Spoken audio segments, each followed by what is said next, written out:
محترم پروفیسر ډاکټر عبدالله جان عابد صاحب چیرمین پښتو څانګه پاکستانی ژبې علامه اقبال اوپن یونیورسټۍ ته بلنه ورکوم چې راشي او د ښاغلي راشد خټک په شاعرۍ باندې خپل نظر موږ سره شریک کړي. قدرمن ډاکټر عبدالله جان عابد صاحب تاسو په پروت دی.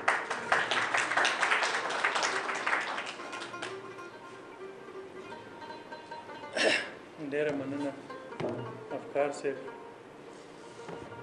ما خو طیب الله خان او تا خو راله دا دومره دغه وکتو کار راشد خټک صاحب زه ډېر د نږدې نه پېژنم، د هغه د فن نه واقف یم او د هغه دغه نه او دوی ما ته یې چې ته به د هغه په کتاب خبرې کوې نو ما ته یې ډېره ګرانه په دې پېښه کړه چې ډېرې خبرې به داسې چې هغه زما فهم به یې ته نه رسېدلي او هغه پاتې شي. بهرحال داسې یو پیره شوي وو چې فیض الوهاب فیض صاحب ناست دی، په خیر راغی او د دې تقریب ته ډېرو ملګرو هغه بخښلی دی. نو دي یو پیره مونږه یو کتاب مرتب کولو پښتو ادب جدید رجحانات، نو ما دې ته وایي چې تاسو تنقید جدید رجحاناتو باندې ما له څه ولیکي هغه ولیکي. دي داسې وکړه چې پوینټ وایز ولیکل، یو پوینټ بل پوینټ بل. نو وخت هم ډېر زیات لاړو. زما دا خیال دی چې زه راشد صاحب په شاعرۍ همدغسې پوینټ وایز خبرې وکړم، یو به اختصار وشي. خو شفق صاحب یو نکته راوچته کړه او ډېره ښه وه. دا ارغې برغې چې و نو دا په ما باندې هم داسې نوې غوندې ولګېدو دغه و. بیا ما اشنغر ته او یو خوا بل خوا دواوې ته چې کوم ادبي ملګري وو شمالي اشنغردي سره د چېرې دا روزمرال ته شته که نشته، نو دا په دې مین اشنغر کې نشته. دا شاکار دي ناست دي ته دا د شمالي اشنغر کې ده او بیا په دواوه کې ده. ما ته زما دوست دی مراد علي کتوزی، ما یې کتوزو دی هغه ما یې ارغې برغې څنګه دا تاسو وایې اوتې بوتو لپاره وي دا مونږ ارغې برغې نه وي، دا مونږ ارغې برغې وي.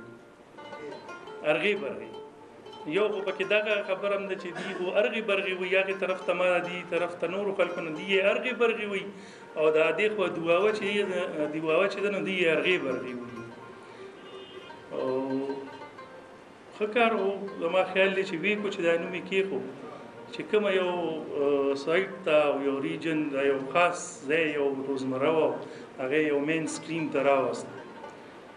نو زما خیال دی چې ښه قدم دی. همدغه چې تاسو ته کوم مطلب اخیستی دی ګډې وډې اوتې بوتې همدغه مطلب دی. دغسې ده. اوس به راشو ښکلې موضوع ته. رازق فهیم صاحب ډېرې ښکلې خبرې راشد خټک صاحب وکړي او حنیف صاحب په دغه وکړي به طیب الله خان صاحب. او څنګه چې چونکې زما موضوع د راشد خټک کتاب دی نو دی په لومبۍ جمله چې کومه ووایي نو راشد خټک صاحب د ژوند د حقیقتونو شاعر دی. زه یې درته په ډېر په اختصار سره وایم. دغه نکته ما موچته کړې وه او دغه خبره باندې ما غور کولو کله چې ما دی دغه ولوسته دی دا مجموعه او بیا مې سوچ کولو په دې خپل روان عصر باندې په دې خپل د جدیدیت چې د کله نه راغلی دی او په دې جدید دور کې چې کومه شاعري کیږي په کوم رنګ کیږي په کوم انداز کیږي او بیا مې د خپلو نقادانو څومره چې دي د هغوی هغه آرا چې کوم دي هغه مې کته چې یاره موږ کوم خلک اسټیبلیش کړي دي، کومه شاعري موږ په دې جدید دور کې په دې جدید اثر کې په دې اثر کې موږ معیاري ګڼلې ده یا زمونږ مشرانو نقادانو معیاري ګڼلې ده.